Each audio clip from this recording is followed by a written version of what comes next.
Hi. Terry said I'm a Marine. I served in Iraq and Afghanistan between the time of 2001 and 2007. I was discharged in 2007 after being wounded over in Nowzat, Afghanistan. I did 5 deployments. 2 of them were pretty short. They were combat replacements. I did 3 over to Iraq, 2 to Afghanistan.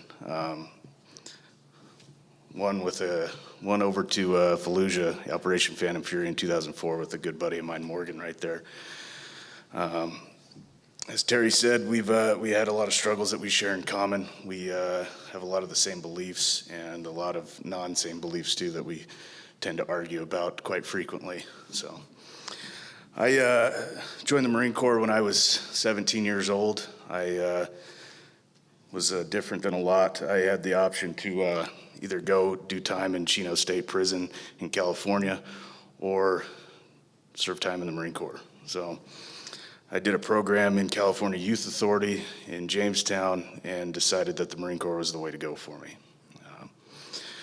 I first got deployed over in 2003 to Iraq, and during the initial invasion, I was with a unit called 1st Reconnaissance Battalion out of Camp Pendleton, California.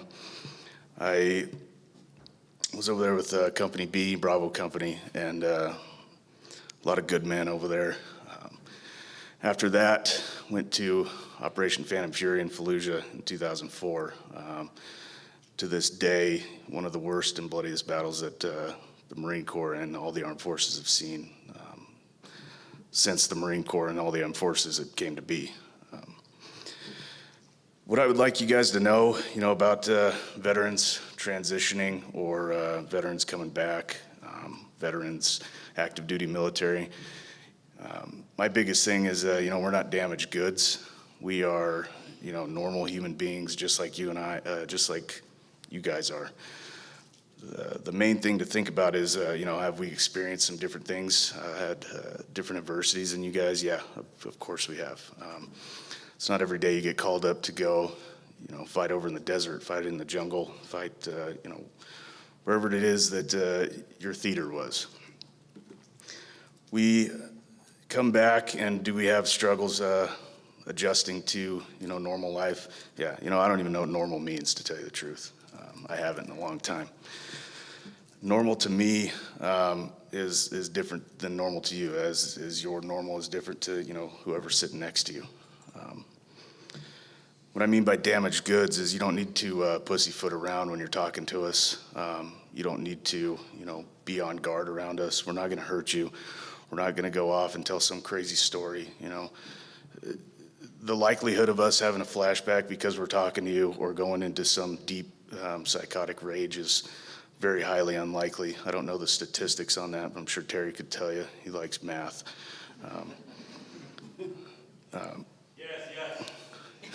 Yeah. Tell everybody that I'm crazy again, please. He's nuts. Anyways, the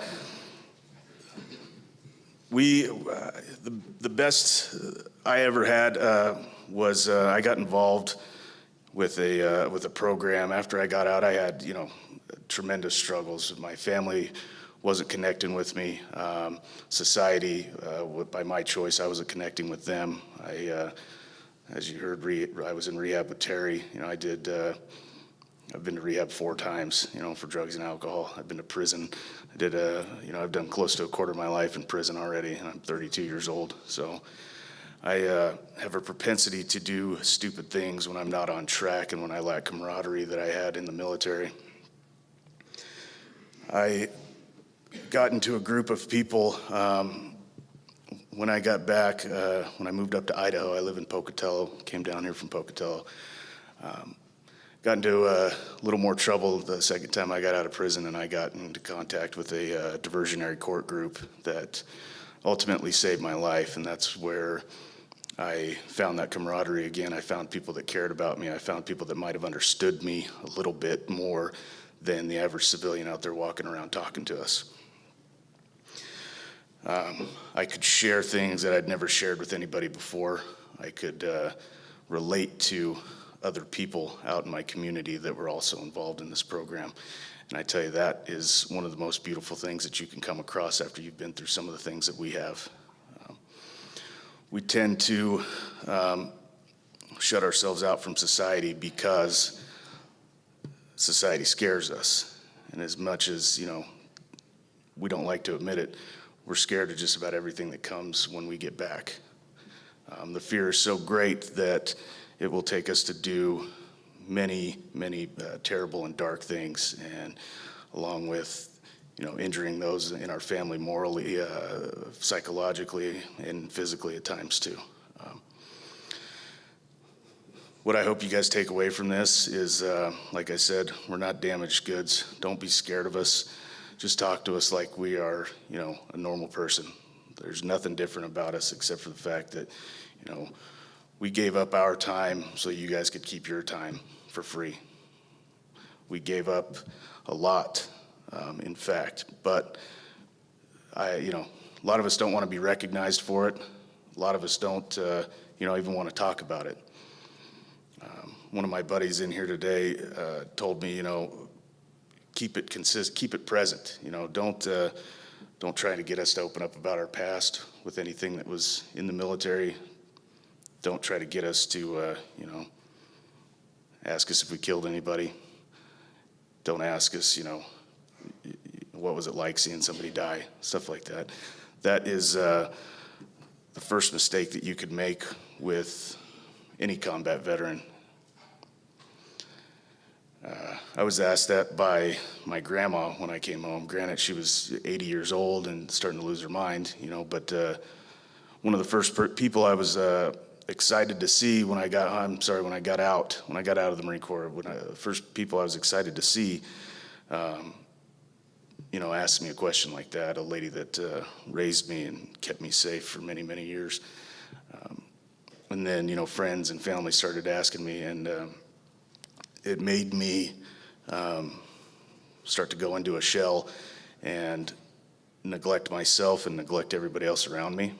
So the point is, are we different? Yeah. Can we be crazy at times? Absolutely. You bet the house on it if you want. Because, 9 times out of 10, we are going to do something weird. We're going to do something stupid. Mostly our sense of humor, might I add. But, keep it current. Talk to us like we're normal. Don't bring up the past unless we bring it up. Don't press for information. And get out there and get resources in your community for your family if you notice a family veteran that is struggling. Get out there and, seek help from the VA, seek help from other mental health professionals. Mental health is a huge thing that we are finally starting to realize that I wish we would have realized when Vietnam vets were coming back. It's not being pushed aside anymore. Is it to where it should be? Absolutely not. But we are getting there. And get active with your veteran community. Tell them thank you. And just be there for them and do whatever you can to support them and support their families especially, because they're the ones that are really going through everything. Thank you.